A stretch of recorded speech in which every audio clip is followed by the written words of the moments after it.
todos nacemos en una casa, en una familia, todos nacemos en un hogar, en un mismo techo, pero nacemos diferentes los unos de los otros. Si esta mañana yo preguntara cuál es su plato preferido, les aseguro que no todos van a coincidir. A algunos les gusta el pabellón, otros les gusta la carne mechada sola. Otros quizás dicen, bueno, mi plato preferido no es el pabellón, es la sopa.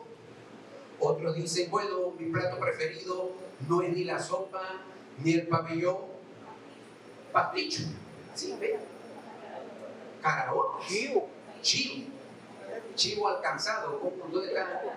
Chivo a la carrera. ¿Dónde está Ulises? Chivo alcanzado, chivo cansado. ¿Verdad? Es más sabroso. Chivo sudado, que no sé si suda el que lo corre o suda el chivo, pero así que todos difieren. Otros, si preguntaran quiénes son del Magallanes, allá está uno, allá está otro, allá está otro. Mira, todo está lleno de magallaneros. Si preguntara quiénes son del Caracas,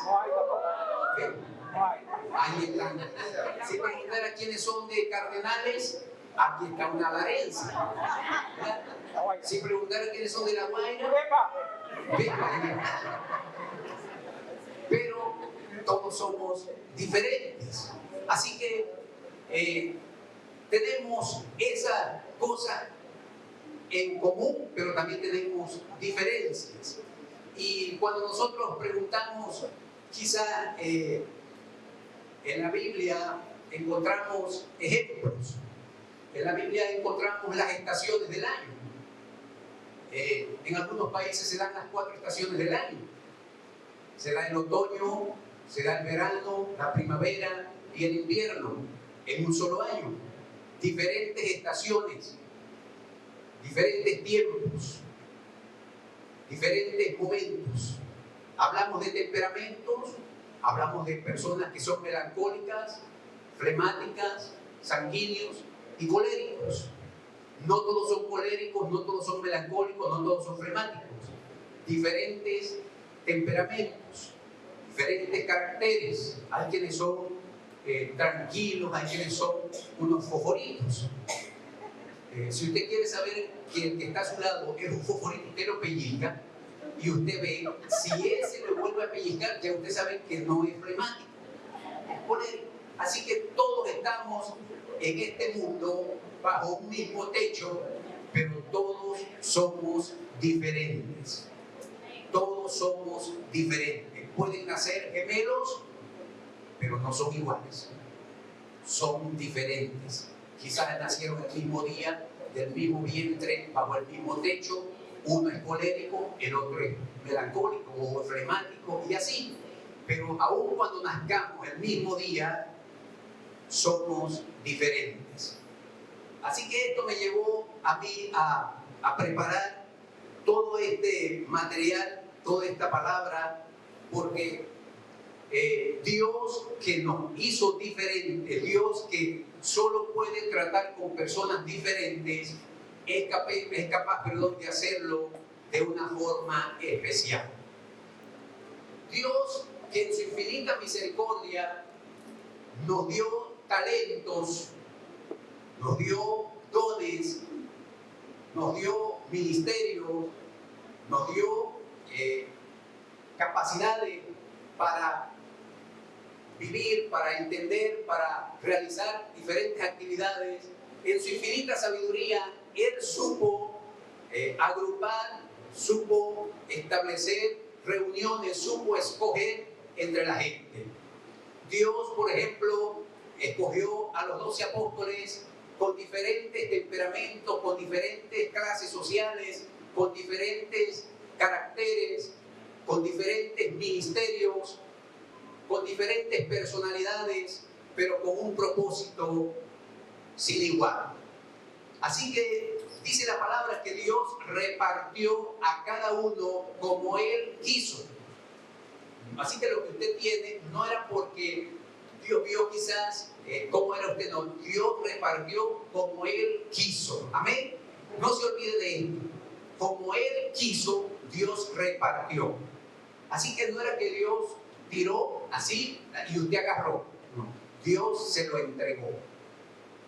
Y como les dije que aquí en este recinto vemos unas 6 clases de personas, quiero comenzar con la primera. Romanos 14:1.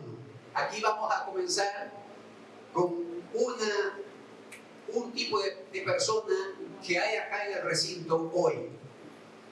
Romanos 14:1 dice: recibí al débil en la fe. Y esa es la primera persona que encontramos en este recinto. El débil. ¿Qué será el débil? ¿Será aquel que anda todo flacuchento? ¿Será ese? No, no. Dice al débil en la fe. Y encontramos allí una palabra débil, pero no quiere decir que es menos que los demás, sino que quizás por ser nuevo en el Señor, o por su condición de principiante, de estar comenzando en la fe, quizás no va a entender muchas cosas, que quizás un fuerte lo va a saber asimilar. Y el mejor ejemplo que encontramos es un bebé. A un bebé recién nacido sería una atrocidad, sería una locura a un bebé de apenas días de nacido darle caraota, ¿verdad que no? Sería mandarlo a la muerte. Así que él va a tomar leche de pecho o en su defecto fórmula, pero él va a asimilar esa leche porque es débil, porque es niño, porque no está capacitado para un alimento fuerte. Y Pablo dice: recibí al débil en la fe, pero no para contender sobre opiniones. Quiere decir que el débil está relacionado por cómo puede asimilar una enseñanza, una doctrina, una palabra. Cuando estaba yo muchachito, que no hace mucho tampoco, eso hará unos 10 años, tampoco así. Yo leía la palabra y decía, yo la interpretaba así: el ejercicio corporal para nada es provechoso. Yo lo asimilé así. Pero a mí me gustaba jugar, y me gusta todavía, por eso es que estoy en condición, ¿no? Me gustaba ir a jugar fútbol, jugar béisbol, jugar softball, jugar voleibol, nadar. Un atleta integral. Lamentablemente, bueno. Así que cuando yo leí ese versículo, yo un día a las 4 de la tarde estaba esperando que los muchachos bajaran a jugar, y cuando leí esa palabra, eso chocó conmigo. Y dije, no puedo seguir jugando entonces, porque la Biblia dice: el ejercicio corporal para nada es provechoso. Y me quedé allí, y cuando vi que los muchachos iban a jugar, yo dije, no voy hoy. ¿Pero por qué, negro? ¿Por qué no van a jugar? No, porque hoy no voy. Pero por dentro estaba con esa lucha. En ese momento yo fui un niño débil, porque no supe asimilar esa palabra. Y luego que encontré a alguien, le pregunté: oye, ¿por qué la Biblia dirá que el ejercicio corporal para nada es provechoso? No dice así, ¿verdad? Dice: para poco es provechoso. Me puse los macundales y me fui a jugar. Era un niño, era un débil en la doctrina, no sabía entender. Otro ejemplo: era débil en la fe porque no sabía interpretar la palabra. En la Biblia dice: porque el árbol malo no puede dar fruto bueno, y el árbol bueno no puede dar fruto malo. Y yo decía: pero no entiendo esto. ¿Por qué mi tío es tan tremendo, es maluco, y los hijos son una maravilla? ¿Por qué no entiendo esto? No es así.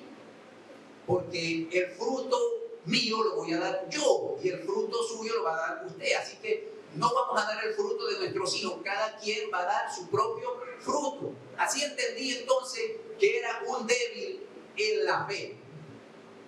Y así como yo estaba en aquel momento atravesando por esa debilidad en la fe, así también puede hoy estar un débil en la fe, pero tenemos que recibirle. Amén. Recibir al débil en la fe, pero no para contienda, sino para edificación. Esa es la primera persona que encontramos en este recinto. Así que a lo mejor hay muchos débiles, pero hay que recibirle. Amén. Hay que recibirle. Ok. La segunda persona, Romanos 15:1. Voy a correr porque entiendo que hace calor y ustedes tienen aire allí, pero en los pulmones y un poquito del integral. Pero yo no tengo aquí mucho. Romanos 15:1 dice, así que los que somos fuertes debemos soportar las flaquezas de ¿quiénes? Allí está la otra persona que está en este recinto, el fuerte. Y el fuerte no es quizás el más gordo. No es aquel que levanta 70 kilos, 80 kilos, 100 kilos. No es esa persona el fuerte. El fuerte es aquel que es capaz de soportar. Ese es el fuerte, de soportar la flaqueza del débil. Ese es el fuerte. Pablo dice, así que los que somos fuertes, Pablo se incluye porque ya él es una persona madura, una persona fuerte en la fe, consciente de que así como él es fuerte, también hay débiles y que muchas veces hay que cargarlo, hay que soportarlo. Y entre la multitud, entre la gente, al débil muchas veces se le hace más débil, porque quizás se pisa. Pero el fuerte debe cargar, debe soportar la flaqueza, porque el débil flaquea, el débil puede caer, el débil se puede desmayar, el débil puede caer en un error y hay que levantarlo. Pero ¿quién lo levanta? El fuerte. Nosotros que somos fuertes debemos soportar las flaquezas de los débiles y no agradarnos a nosotros mismos. Y como vivimos en un mundo egoísta, que a mí me importa es agradarme a mí mismo, vivimos en un mundo donde solo me interesa lo mío, solamente me interesa lo bueno para mí, entonces eso me lleva a no soportar, sino a ver de lejos. Y el fuerte soporta, el fuerte carga, el fuerte lleva sobre sus hombros las flaquezas del débil. ¿Ok? Tenemos dos personas, los débiles y los fuertes. Ahora vamos a 1 Corintios capítulo 3, versículo 1. Dice, de manera que yo, hermanos, ¿a quién le está hablando Pablo? A creyentes. De manera que yo, hermanos, no pude hablaros como a espirituales, sino como a carnales, como a niños en Cristo. La tercera persona que encontramos en el recinto es los carnales. Los carnales. Y no aquellos que comen parrilla todos los días. No. No. Carnales. ¿Quiénes son estos carnales? En los tiempos de Pablo, la iglesia de los Corintios estaba dividida en 4 pedazos, en 4 grupos. Unos creían o estaban afirmados porque creían que era Pablo su líder, otros Cefas o Pedro, otros Apolos y otros Cristo. Y Pablo tuvo que escribir esta carta pensando en estos benditos cabezones, los carnales, que decían yo soy de Apolos y crearon una división en la iglesia. Dividieron la iglesia en 4 pedazos. Y Pablo tuvo que escribir esta carta amonestándoles que por ellos no murió ni siquiera él. Por los de Corinto no murió Pablo, no murió Pedro, no murió Apolos. No, Cristo murió y tuvo que terminar con esa división. Y les dijo, ustedes son carnales. Porque pensando en que ustedes son de Apolo y otros son de Pedro, otros de Cristo y otros de Pablo, son carnales. Y eso despierta los celos, las contiendas, las disensiones. Allí son carnales, le dice Pablo. Así que no les puedo hablar como a fuertes, sino como a niños en Cristo. Y un niño no es capaz de entender muchas cosas. Un niño hay que tomarle de la mano para que pueda caminar. Y se cree que un niño puede caer unas 300 veces aproximadamente cuando está comenzando a caminar. Imagínese usted entonces, si el fuerte no es capaz de tomar de la mano al débil, de tomar de la mano al niño en la fe, entonces va a dejar que ese principiante, que ese niño en la fe pueda entonces caer, tropezar y hasta morir. Entonces tenemos el débil, al fuerte y el carnal. El carnal que está quizás pensando en cosas vanas, no está consciente de lo que debe hacer, sino que piensa de una manera sin importarle nada. Ese carnal lo encontramos allí de una manera más clara. 1 Corintios 3, versículos 3 a 4. 3 y 4. 1 Corintios. Porque diciendo el uno, yo ciertamente soy de Pablo, y el otro, yo soy de Apolo, no soy carnales. El siguiente. ¿Qué pues es Pablo y qué es Apolos?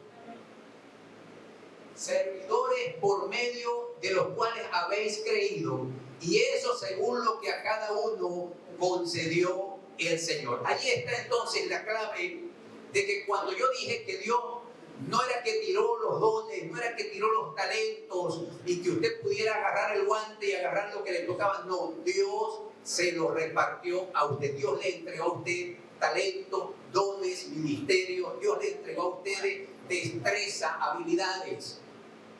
Dios se los entregó para cada uno, a cada uno. Y el versículo siguiente: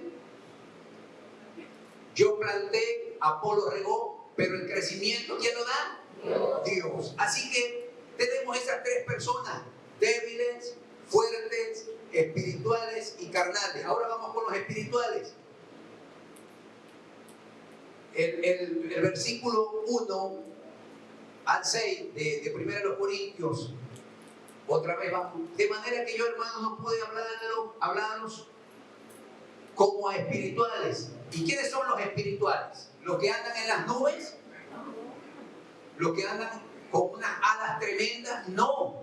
Aquellas personas espirituales son los capaces de soportar, maduros en la fe, que son capaces de entender que el débil también está entre nosotros, pero que también está el carnal, y que debemos ser de manera prudente, espirituales, en entender que esa persona que está a nuestro alrededor, que quizás es débil, que quizás es carnal o que quizás es fuerte, está entre nosotros.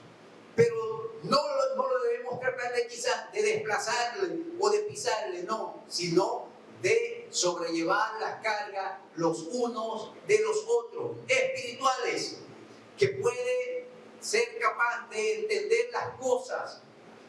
Y el apóstol Pablo, que no anduvo con Jesús, que no conoció a Jesús como lo conocieron los 12 discípulos, pudo alcanzar una gran madurez en tiempo récord.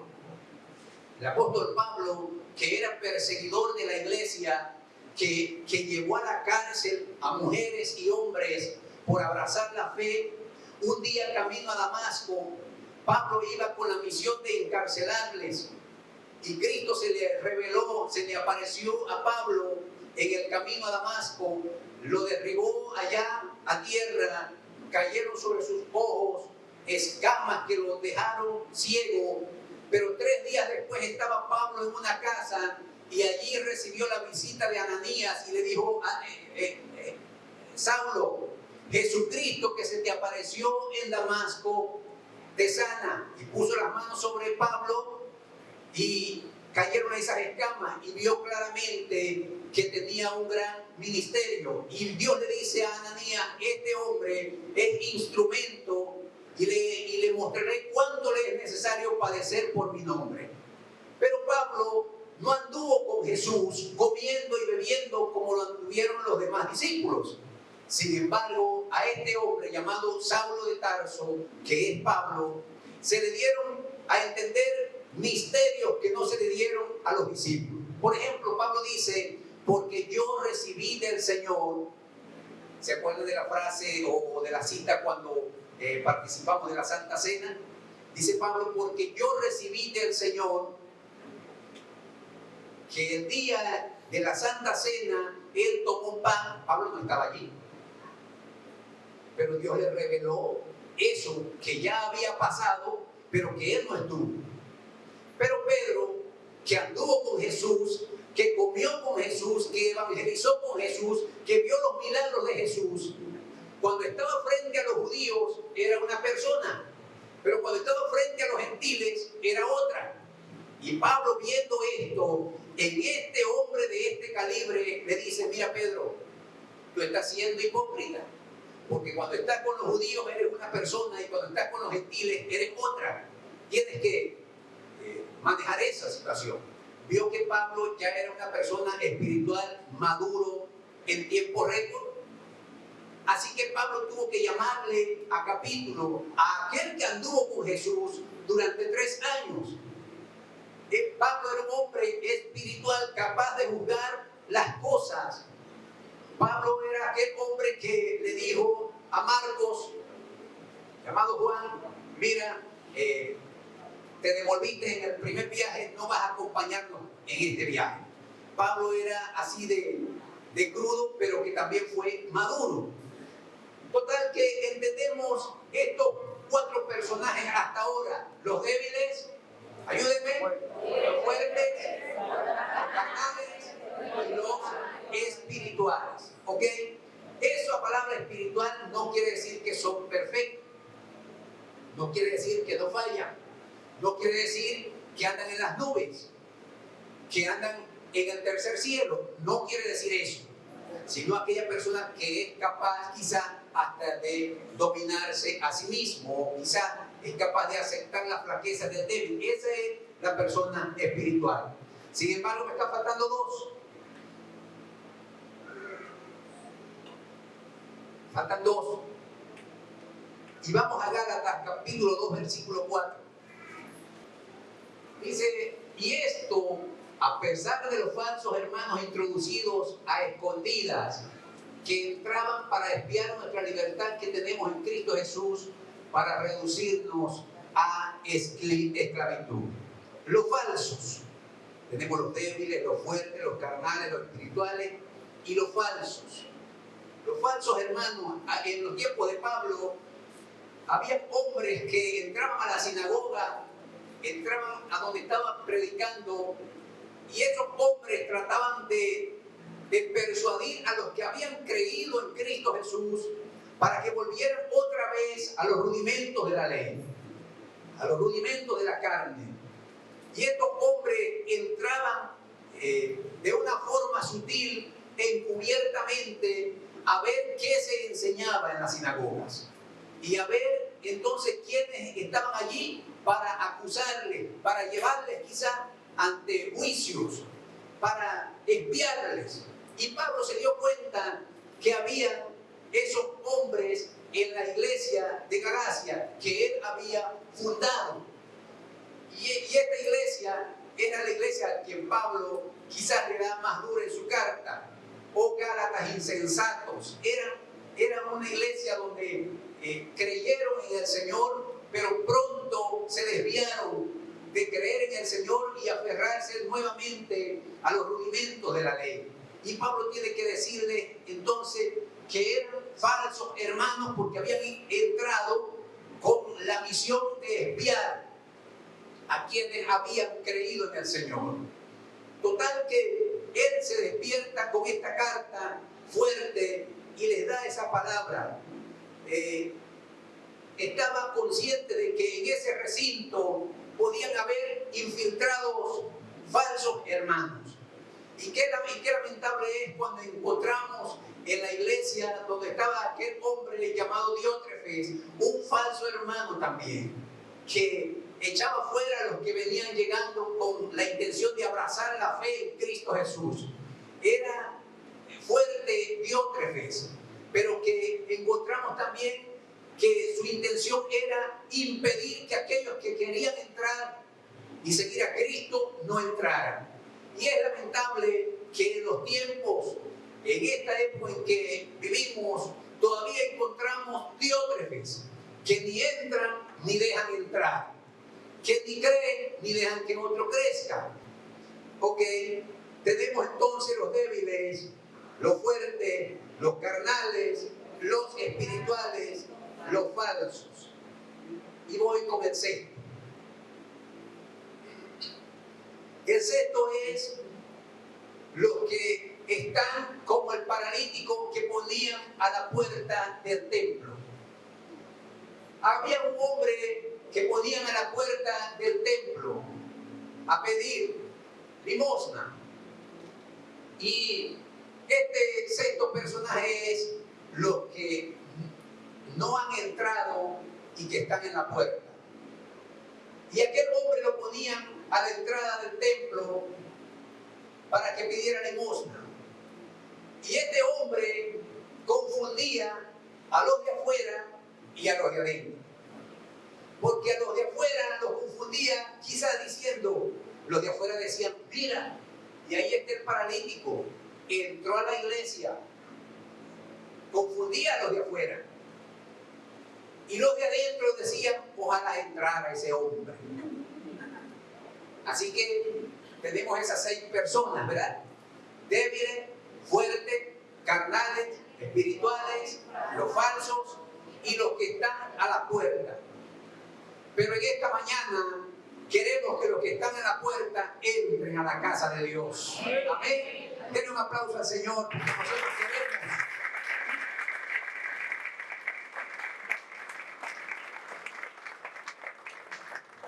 Nosotros queremos que entren a la casa del Señor, que entren a seguir a Jesús. Y por supuesto que eso va a depender de muchos factores. Va a depender de muchos factores y va a depender de una decisión. Quizás hay gente que le gusta cómo se canta, que le gusta la iglesia del Señor, que le gusta el Evangelio, pero aquí no se trata de gusto, se trata de una decisión. El cielo está lleno de gente que no le gustó el Evangelio, pero que tuvieron que hacerlo. ¿Me entendieron esa parábola? Observando 1:1. El cielo está lleno de gente que no le gustó el Evangelio. El ladrón de la cruz está allá, esperando por nosotros. Y ese hombre no le gustaba por nada, era un malhechor. Pero en la raya, en el día último, a unas horas para ser muerto, él tuvo que recibir a Jesús. Pero no le gustaba. Pablo no le gustaba el Evangelio, pero tuvo que recibir el mensaje que le transformó. Tuvo que recibir a Jesús. Tuvo que recibir la gran revelación del cielo, Jesucristo. No le gustaba. A los discípulos tampoco les gustaba, pero un día recibieron la invitación de Jesús. A mucha gente, Martín Lutero no le gustaba. Martín Lutero estaba en el convento, tenía una sed de Dios, quería abrazar a Dios. La religión le llevaba por muchos caminos de abrazar a Dios. Leía la Biblia encadenada a la biblioteca. No tenía la libertad que tenemos hoy de poder leer la Biblia. Martín Lutero en ayuno se iba a la biblioteca y se comía página tras página leyendo esa Biblia. En su tiempo no tenía el privilegio que usted tiene hoy. Que aquí usted tiene Biblia, Dios habla hoy, Reina Valera, la tiene en inglés, la tiene en español, la tiene como la tenga y está llena de polvo en el Salmo 91. Tiene Biblia en el teléfono, tiene cómo comerse esa Biblia, pero quizás dice, bueno, Dios dice, ayúdate que yo te ayudaré. ¿Dónde dice eso? La Biblia dice, dando y dando con el mazo dando. ¿Dónde dice eso? No lo dice. Pero ¿por qué quizás la gente cae en eso? Por no leerla. Y Martín Lutero abrazó la Biblia, se comió la Biblia. Y un día, leyendo esa palabra, dice, el justo por la fe vivirá. Eso retumbó en sus oídos. El hombre quería acercarse a Dios, quería abrazar a Dios. Su papá quería que él fuera abogado.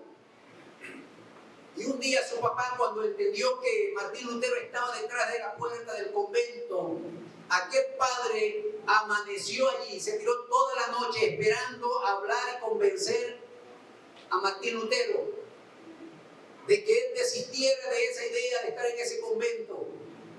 El padre se fue decepcionado de su hijo. Su hijo quería abrazar a Dios, pero el padre quería que él abrazara la carrera de derecho. Así que como no pudo convencerlo, el padre se fue decepcionado. Y Martín Lutero se quedó en el convento comiéndose la Biblia. Y cuando leyó el justo por la fe vivirá, esa palabra a él le retumbó en sus oídos, le retumbó en su corazón y no pudo estar en paz durante muchas horas, durante muchos días. Cuando tenía que caminar hacia las escaleras y besar la mano del Papa, mientras caminaba detrás de aquellos monaguillos, de aquellos obispos, de aquellos hombres que querían también abrazar la fe, entonces volvieron a retumbar esas palabras en sus oídos. El justo por la fe vivirá. Así que, yendo por esas escaleras, a pocos pasos de llegar a donde estaba el Papa, él se quedó parado y dijo, no voy a besar la mano del Papa porque él es un hombre como yo, lleno de defectos, lleno de problemas. Y la Biblia dice, el justo por la fe vivirá. No es por las obras, sino por la fe. Así que se regresó. Y de allí fue perseguido Martín Lutero por escribir, el justo por la fe vivirá. Pero era un hombre que entendió que estaba allí a la puerta de entrar a la gracia. Pero estaba quizás dudando, estaba confundido. Y el ejemplo que pongo de este hombre que estaba ahí a la puerta es semejante a la condición de como cualquiera de nosotros pudo haber estado en algún momento. En algún momento nos gustaba cómo cantaban, en algún momento nos gustaba cómo predicaban, en algún momento nos gustaba la idea de ser cristianos, pero cuando hacían el llamado nos sentíamos comprometidos y era preferible decir que no por ahora, era preferible decir ahorita no, después, y renunciar a ese privilegio de seguir a Jesús. Era más fácil para nosotros decir después que aceptar un compromiso, porque seguir a Jesús de lejos, a distancia, eso indica que no quiero compromisos con Él. Y muchas veces lo he contado acá. Cuando tenía 13 años, yo comencé a leer la palabra, leía la Biblia, la leía, mas no la entendía muchas veces. Muchas cosas no entendía como las que le conté ahorita. No entendía, pero estaba leyendo. Iba con mi primo a la iglesia, me gustaban los cánticos, me gustaba la palabra, me gustaba abrazar esa idea. Ni siquiera abrazaba la fe, sino abrazar la idea. Y cuando hacían el llamado, yo decía que no. Y duré aproximadamente 7 años diciendo que no. Y yo te entiendo en este momento, tú que estás allí. Porque seguir a Cristo no es una cuestión de emoción. Jesús dijo, si alguno quiere, primero hay que querer. Si alguno quiere, esta es cuestión de voluntad. Si alguno quiere, esta es cuestión de decidirme. Si alguno quiere, es una cuestión personal. Si alguno quiere venir en pos de mí. ¿Saben cuál es el privilegio más grande en esta tierra? Seguir a Jesús. Seguir a Jesús. A Billy Graham le ofrecieron el puesto de embajador en una nación y dijo, no puedo rebajarme de ser un seguidor de Cristo a ser un embajador de los hombres. Perdónenme, pero no voy a dejar de seguir a Cristo por ser embajador. Perdónenme. Le ofrecieron ese puesto de ser embajador en alguna nación y él dijo, prefiero seguir a Jesús. ¿Sabe por qué? Porque él entendió que es un privilegio, no es una raya, no es una vergüenza, Pablo dijo, porque no me avergüenzo del Evangelio, porque es poder de Dios para salvación a todo aquel que crea. Denle un aplauso al Señor. No es una vergüenza, es un privilegio. Gloria a Dios. Los que están en la puerta, deben entrar.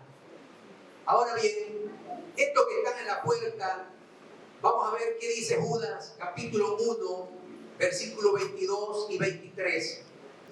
No el Iscariote, Judas el que siguió a Jesús. Judas 1, 22 y 23. Aquí está. A algunos que dudan, ¿qué dice? Convencerlos. Ay, te lavaron el cerebro. No. Es que si estás dudando, es mejor que te decidas. Entra o sal. Entra a seguir a Jesús o sal, pero no confundas a la gente. No te quedes en la puerta. Entra. Y dice a algunos que dudan. Quizás estás dudando. Quizás dirás, oye, a mí me gusta. Quiero seguir, pero todavía no. No quiero compromiso con el Señor. Pero ¿qué te abraza? ¿Qué te impide el compromiso con el Señor? El mundo. Porque los que se hacen amigos del mundo se constituyen enemigos de Dios. Pero el que se hace amigo de Dios se constituye enemigo del mundo. Y Jesús le dice a los discípulos, si alguno quiere venir en pos de mí, niéguese a sí mismo, tome su cruz y sígame. Él sabía el compromiso en que estaban metiendo a aquellos hombres ante el emperador. Él sabía que si estos hombres abrazaban la fe en Cristo, estaban ya sentenciados a muerte, de los cuales dice la palabra, el mundo no era digno, porque fueron aserrados, fueron muertos, fueron encarcelados. Todas esas cosas, dice, a otros salvar, arrebatándolos del fuego. Por eso es que hoy estamos predicando el Evangelio y diciéndote, hay una esperanza en Cristo. Es mejor que entres. Entra a la casa del Señor. Dice, y de otros tened misericordia con temor. Hay gente que está en el lecho de muerte y no terminan de decidirse por Jesús. No, están ya en los últimos momentos, pero no se deciden por Jesús. Y a eso es que Judas dice, de otros tenéis misericordia con temor, aborreciendo aún la ropa contaminada por su carne. Se cuenta que había un hombre que estaba ya para despedirse de este mundo. Le quedaban pocos días de vida. El doctor le dice, mire señor, le quedan pocos días de vida y le pido que haga el testamento y yo se lo entregaré a sus familiares. Aquel hombre moribundo allí en la cama, en su lecho de enfermedad, sentenciado ya por el tiempo, por la muerte, recibió aquella hoja donde iba a escribir el testamento. Y el doctor le dice, lo voy a dejar solo para que usted escriba su testamento con libertad. Lo dejó allí y aquel hombre comenzó a escribir nombres. Comenzó a escribir nombres. Y el doctor llegó y se asoma y ve que lleva una lista grande. Y le dice, caramba, señor, veo que su herencia es bastante grande porque le está dejando un buen testamento a un buen grupo. Y en su angustia dice, no, esto es la lista de que antes de morirme me la van a pagar. Estaba muriéndose, todavía no había renunciado a su venganza, a su odio, a su rencor. Era una lista de enemigos que tenía intenciones de cobrarles la deuda, pero no quizás de billetes, sino deudas pendientes con esa gente. Y él estaba allí sentenciado, pero quería cobrarse la deuda con aquellos hombres. Así que entendemos este momento que Judas dice, contaminada por su carne, porque aún están en la boca del infierno y no reconocen a su Hacedor. Y estos hombres o esas personas que están en la puerta de la entrada, en esta mañana les extendemos la mano para que puedan decidirse y entrar a la casa de Dios. Porque es mejor un día en la casa de Dios que 1000 fuera de ellos. Es mejor hacer lo que hizo aquel ladrón de la cruz, arrepentirse a tiempo. Ok, como ya hemos visto, las 6 personas que están en el recinto, los débiles, los fuertes, los carnales, los espirituales, los falsos y los que están a la puerta, ¿qué debemos hacer entonces ante esto? Vamos a ver, ¿qué debemos hacer sabiendo que somos diferentes? ¿Qué debemos hacer sabiendo que hay diferencia entre todos nosotros? ¿Qué debemos hacer aún cuando nacimos bajo el mismo techo, de la misma madre, del mismo padre, nos criamos en la misma casa? ¿Qué debemos hacer cuando estamos en la misma iglesia, recibimos el mismo mensaje, recibimos la misma lluvia de bendición, recibimos el mismo sol, recibimos el mismo abono? ¿Qué debemos hacer? Acá, en esta mañana, en este recinto, que habemos las 6 clases de personas, ¿qué debemos hacer? 1, aquí está puesta a prueba. Debemos recibirnos los unos a los otros como Cristo nos recibió. Amén. ¿Cómo te recibió Jesús? ¿Cómo nos recibió Jesús? ¿Con reproches? No. Jesús nos recibió con los brazos abiertos, tal cual éramos. Jesús te recibió a ti tal cual estabas. Y eso es lo que tenemos que hacer nosotros. Recibirnos los unos a los otros en amor. Recibirnos. No, yo ese no lo paso. Lo masco, pero no lo trago. Recibir los unos a los otros. Romanos 15:7. Romanos 15:7. Por tanto, recibíos los unos a los otros, como también Cristo nos recibió para gloria de Dios. ¿Será que podemos recibirnos los unos a los otros? No. Si Él entra, yo salgo. No, ahí viene esa fulana. No, no podemos estar bajo el mismo techo. No. ¿Y en el cielo? ¿Va a haber un cielo para ti y otro para esa persona? No, va a haber un solo. En la casa de mi Padre muchas moradas hay. Hay moradas que Dios está preparando para ti y para esa persona. Recibíos los unos a los otros como Cristo nos recibió. ¿Qué otra cosa? Romanos 14:10. Romanos 14:10. Pero tú, ¿por qué juzgas a tu hermano? No juzgarlo. No juzgar a los demás. No juzgarlo. Y eso es lo que primero nosotros hacemos. Tenemos la vara de la justicia, el martillo de la justicia en nuestras manos para juzgar a los demás. Y Cristo dijo, no juzguéis para que no seáis juzgados. Ante tal diferencia, sabiendo que somos diferentes los unos de los otros, debemos recibirnos, soportarnos los unos a los otros. Debemos evitar juzgar a los demás. Otra, no pretender ser igual a otros. Tú eres tú. ¿Ok? Tú eres tú. Dios te hizo diferente. Tú eres especial para Dios. Tú eres así. Dios te hizo así.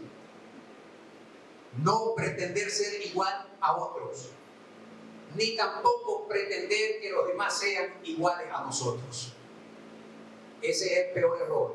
Que ustedes sean igual a mí, no, ni lo piensen. Pero que yo tampoco sea igual a ustedes, ni lo quiero pensar. No pretender ser igual a otros, ni pretender que los demás sean iguales a nosotros. Esa es la recomendación que debemos entender cuando entendemos que somos diferentes los unos de los otros. Otro, Dios nos procesa de manera individual. Dios llevó a Moisés al desierto por 40 años para procesar a Moisés. Le dijo a Josué, Josué, rodea Jericó y da vueltas. Señor, yo no soy loco, da vueltas. El trato de Dios con Moisés no fue el mismo trato de Dios con Josué. El trato de Dios con Elías no fue el mismo trato de Dios con Eliseo. Así que cada persona es diferente en su proceso y Dios necesita un proceso diferente para cada uno. Dios nos procesa de manera individual. Tu proceso no es el mío. El tiempo de mi proceso no es el mismo tiempo de tu proceso. Tú vas a vivir tus propias experiencias, tu propia escuela, tu propia historia de vida. Tú vas a tener una agenda que Dios te hizo. Y otra es que yo debo esforzarme para entrar. Yo debo hacer mi parte. Lucas capítulo 13, versículo 24. Esto es para los que dudan. Y esto es para los que quizás no hayamos que hacer porque estamos en la puerta. Yo debo hacer un esfuerzo por entrar. Lucas 13, 24 dice: esforzaos a entrar por la puerta angosta. ¿Y quién es la puerta? Cristo es la puerta. Cristo es la puerta. Y yo debo esforzarme por entrar. Pero esa puerta es angosta. Así que si todos pretendemos salir por esa puerta al mismo tiempo, vamos a tropezarnos, nos vamos a matar ahí por las escaleras. Es necesario que entremos uno por uno, o que salgamos uno por uno. Y si Cristo es la puerta y dijo: yo soy la puerta de las ovejas, debemos entrar entonces como ovejas. Debemos entrar por la puerta que se llama Cristo, porque os digo que muchos procurarán entrar y no podrán, porque esto no es de quien quiere, sino de quien Dios tiene misericordia. Amén. Esto es de quien Dios tiene misericordia. Y si Dios tuvo misericordia de mí, también tiene misericordia de ti.